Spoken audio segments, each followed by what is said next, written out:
Oh, so sorry. Let me get a little bit farther back. Um, just kidding. That's not my actual face. So I just wanted, here's my little thingy today. I don't have a plane or a submarine at all, unfortunately. But I do have those. They'll come back. Um, Hopefully that didn't scare you too much. Um, Talking about divine violence. I think where I sit with this is uncomfy. I think the idea of God violently striking people down feels very reminiscent to a strong theology on God choosing who gets to go to heaven, but also God choosing who gets to go to hell. Um, and it seems a little ironic if God is choosing to kill these people and choosing to take them to heaven.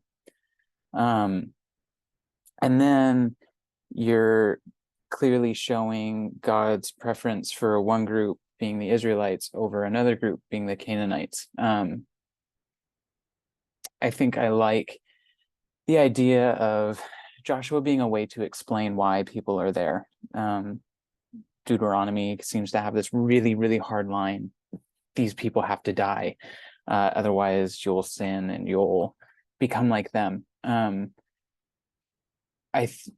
almost prefer, I think, Peter ends and the idea that when the writers are talking about these things, they're not really talking about the God of the Bible, but I also think that can kind of get into like murky waters. Oh, I don't like that chapter. I don't like that verse. So clearly that's, not the God of the Bible that I know. Um, but of course we can do that with a literal reading as well. You take an English translated version of Hebrew or Aramaic, and you can lose some things.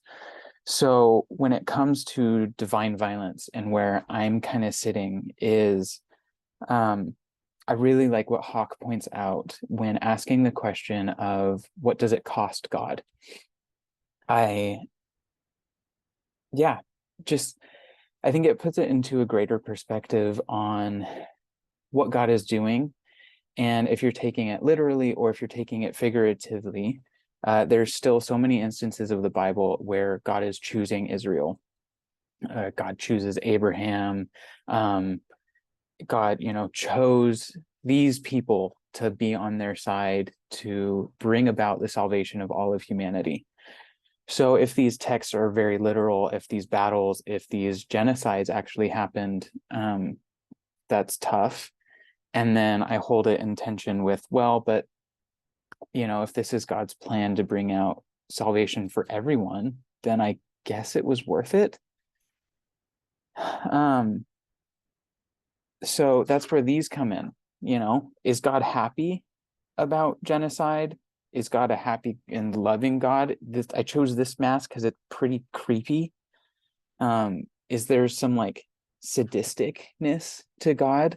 Or is God weeping alongside of more modern readers and interpreters? Is this genocide, these battles are God's direct violence against humanity? Is God weeping throughout this? Because I think when we conceptualize it as what does it cost God? I think it costs God everything. Clearly, obviously, we can look to Jesus and that sacrifice. But even more than that, I think of Genesis and just creation in general, that God is a creator first. Humanity was created not out of obligation or because God was bored, but because God wanted creatures. God wanted to interact with somebody. So he created humanity.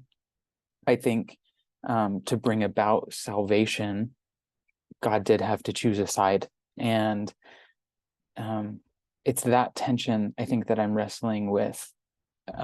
Again, genocide makes me a little icky. I don't like that. And I think that it is something that God doesn't like either. At best, it was a means to an ends, and even that doesn't sit great, because again, I think we can use that for our own interpretive purposes. I want this to happen, so I'm going to pick and choose these things to show that what I think is the best thing.